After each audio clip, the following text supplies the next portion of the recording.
Seekers Audio Festival.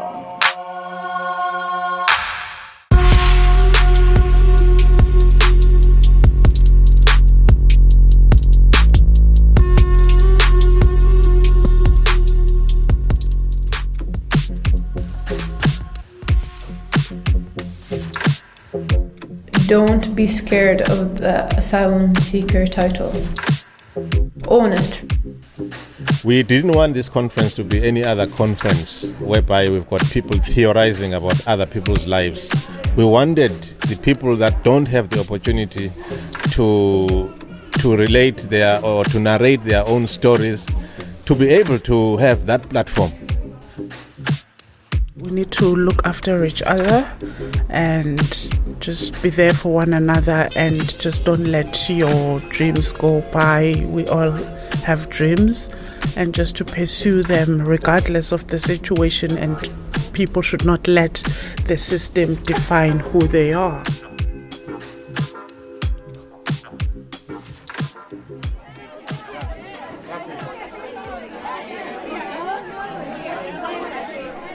Hi, my name is Dorius Vanda, and I'm here at the first MASI conference being held in Dublin. MASI stands for the Movement of Asylum Seekers Ireland. It is a wonderful event with a great sense of interest and solidarity here today. Everyone is willing to say something about their lives. One of the sessions involved 3 teenagers who live in the direct provision, and we spoke to one of them.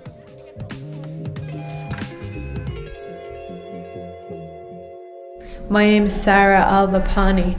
I am 16 years old and I live in Ballyhonus. Yeah.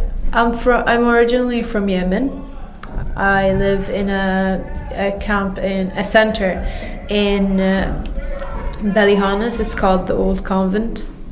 I mean, it's very different. It's a very different culture. It's a very different community, and just trying to get used to all of that, in addition of having that, you know, the title of an asylum seeker, it's quite hard. It's quite hard, you know, to go on and live on as a normal person when people have that stigma of, you know, you're trying to steal from them, or you're only here for your own benefit, you know, economically. Yeah. I came here and it was just, just seek protection. It was the only, it's the only way to live. You either seek protection in another country or you die in your home country.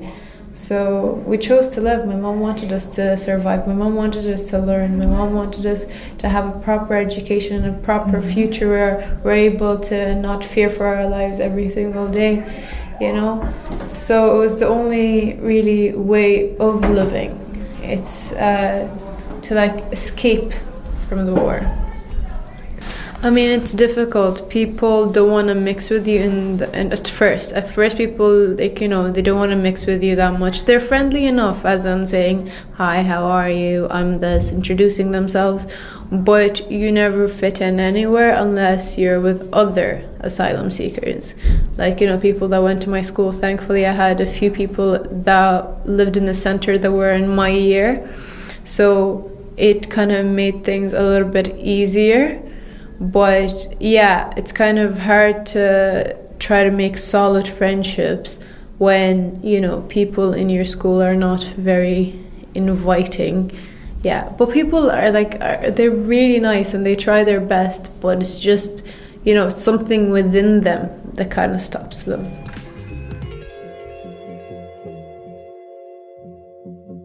It was hard. It was 4 of us in 2 rooms, but I mean, there are other centres where a whole family's in 1 room, so I really can't really complain that much. We have a WhatsApp group chat. That's really all it took. WhatsApp group chat, people actually talk, and people when something's going bad, then we stand up for each other, because there's no point of standing alone, because that wouldn't help. So it's strength in numbers, I guess. Yeah. Don't be scared of the asylum seeker title. Own it, really, because you're not going to get rid of it You know, you can't hide it for much. And the thing is, if people do know you're asylum seeker, just start a conversation. Start conversations with friends rather than trying to hide it. Actually, try to flaunt it and try to get people to actually understand. Because teenagers, you know, once they're kind of friends, they are easy to kind of manipulate their brains and kind of make them understand really what is, what is direct provision, what's asylum seeking, you know. So instead of trying to hide that you're an asylum seeker, be proud of it and actually talk about it and try to stand up, and don't be shy. Don't try to oh no, I'm not going to talk about this.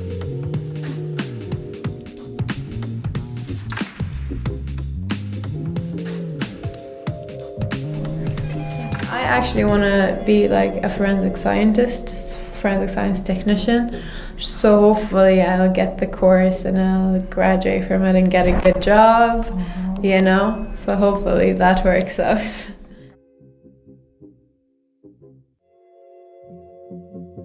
I picked up a copy of the MASI journal. Many of the contributors are here today. The copy is a compilation of experiences encountered in the direct provision. You can order a copy by logging into their website www.masi.ie.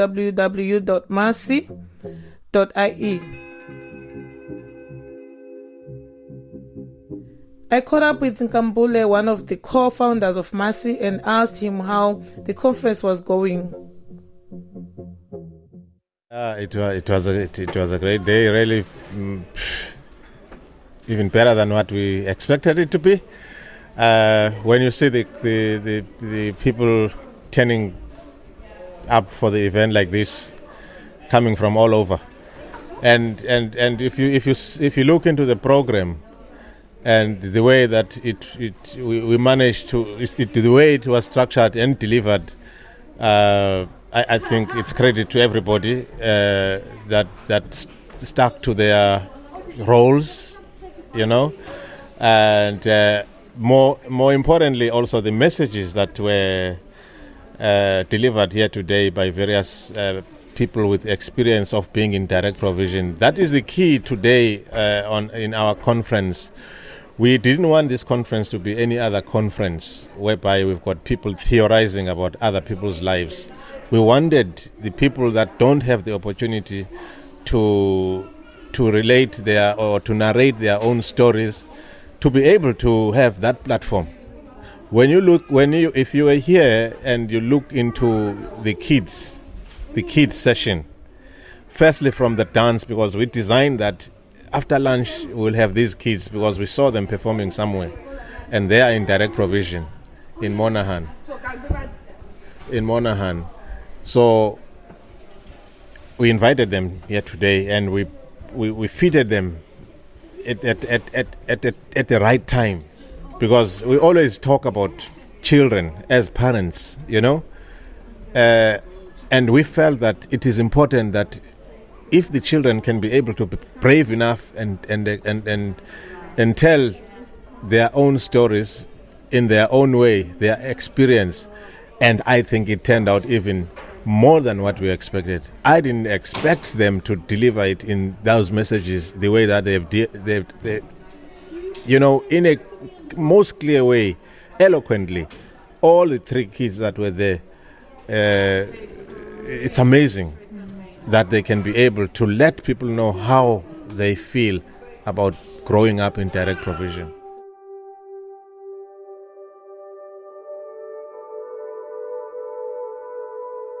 Our demands are very, very, very straightforward, simple, basic. Obviously, we demand for the end of direct provision. We demand for the stopping of deportations. We demand for the right of asylum seekers to have access to third-level education. We demand for all asylum seekers to have the proper right to work. When I say proper right to work, where people can be able to work in places where they are trained to work in, you know.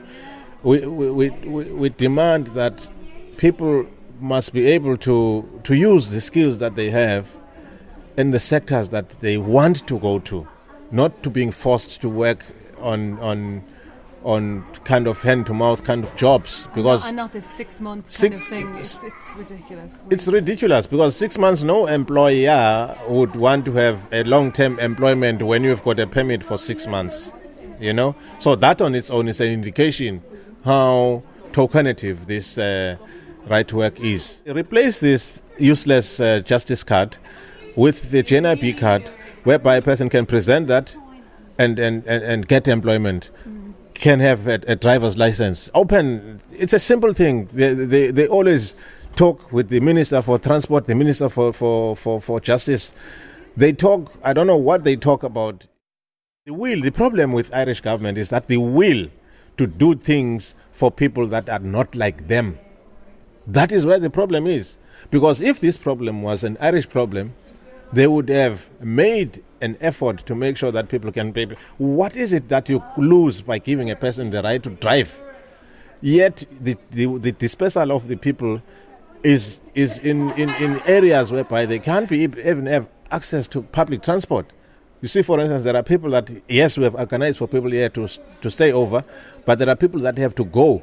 They can't stay for the evening session because they'll have nowhere back. They've got nowhere back. They have to leave at a certain time to be back home. So it makes sense that people can be able to have driving license, can be able to easily open accounts, so that when you have that right to work, the path that we are opening for people is that for that people to be successful in doing so.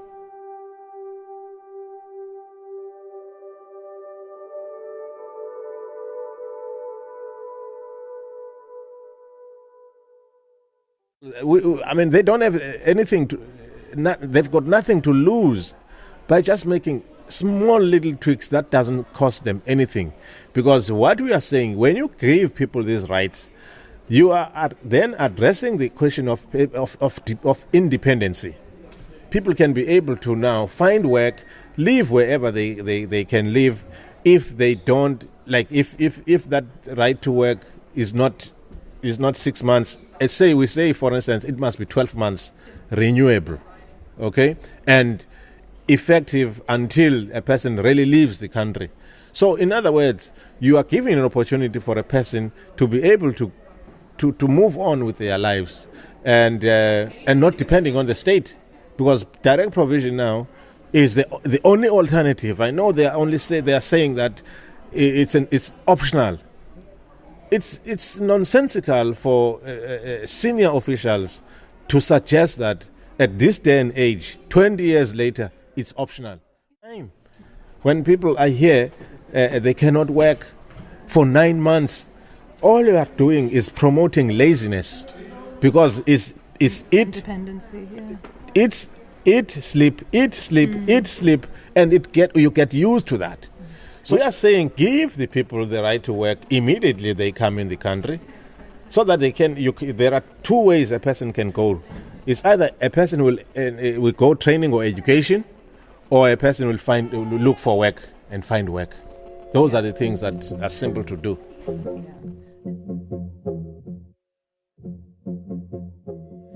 That was Laking Kambule, one of the co-founders of MASI.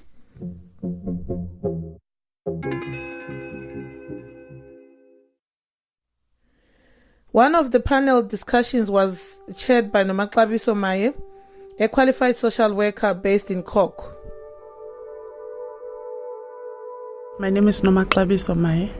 MASI is one of the organizations that I support. I'm in solidarity with. I'm actually involved with Anti-Deportation Ireland, based in Cork. But it was impressive, it was impressive, the turnout and the space that people, it was great that people had time to voice out their concerns, and the sessions that were of the day were very interesting, and so it was great, and it's very much needed. It's a space for people to come together and share their knowledge and their expertise and their grievances, most of all.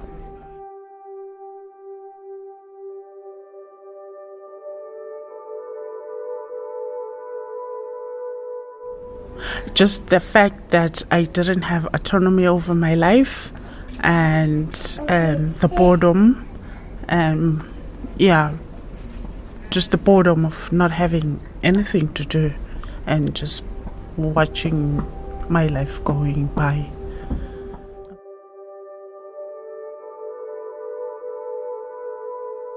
We need to look after each other and just be there for one another, and just don't let your dreams go by. We all have dreams, and just to pursue them regardless of the situation, and people should not let the system define who they are. They should just continue with their pursuing their dreams, because I believe people are competent. There's so much talent as we've seen here today. There's so much talent in the direct provision, and people are just being, housed there without given that opportunity to showcase their talents. There's so much resilience within the young people, which is great. And I mean, one of the issues that I'm concerned about is young people in education and how they are faring, and how they are, out of all the challenges that they have at home, how are they achieving their academically, so it cannot be easy for young people to be living in the direct provision and going to the same school, and a school that doesn't really understand the immigration system in the country. And if you look into the Irish education system on its own, it has so much gaps with fitting in the migrant child. So those are the concerns that I'm currently investigating. Just looking into it and talking about them, and in a public space, of course, just to influence, policymakers to make it not even to make it much better for people, but just to integrate people in the community.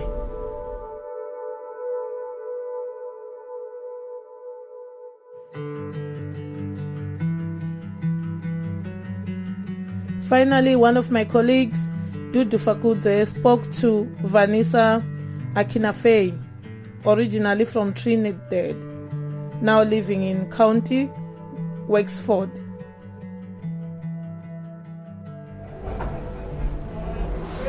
Thank you very much, my sister. So, all in all, just the overall, do you think MASI is going to help, or what do you think? I mean, what can you tell us about the overall conversations, suggestions that were made today? I know you haven't been here for long, but we have picked up some things, and you've got some things as well. So just as summarizing everything, what can you say about this day? Well, what can I say? I've been here for 2 months, but I don't sit in my room and do nothing. So I've been researching, I've been volunteering with Seal Rescue Ireland, and I read a lot about MASI. They had done some things. Because of them, persons are now able to apply for a work permit after 8 to 9 months in the system. They had stand up a lot for a lot of persons and helped to educate persons even on how to go about the system, because there was a lot of things I was not informed. You just come, you pick up, you enter the place, IPO send you. No information given. They just give you some pamphlet to read. So with MASI, I've been following them on Facebook, and I'm getting a lot of information, about how to go about doing certain things and what measure to take, the steps, the protocol. Right? So I think it's very informative, and I commend them, and I will be supporting them. And that's all I have to say. Thank you very much, You're my welcome. sister. Thanks for your time. Thank you very much. That was Vanessa there talking to my colleague, Dudu Fakudze.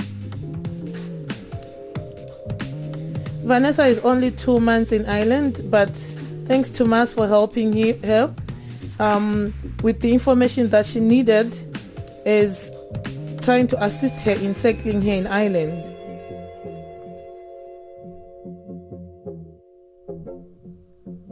Once again, I would love to say to everybody, this conference was well organized with great speakers representing the experiences of main asylum seekers living in the direct provision.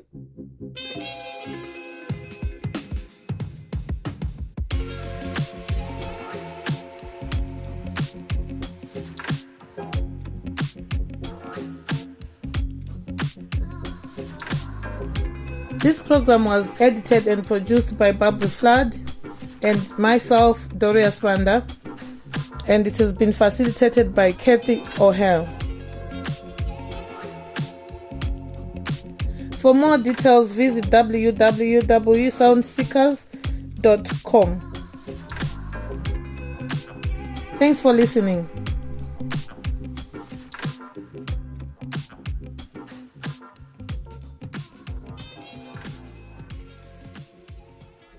The Sound Seekers Audio Festival is funded by the Broadcasting Authority of Ireland using the television licence fee, in partnership with the Irish Research Council.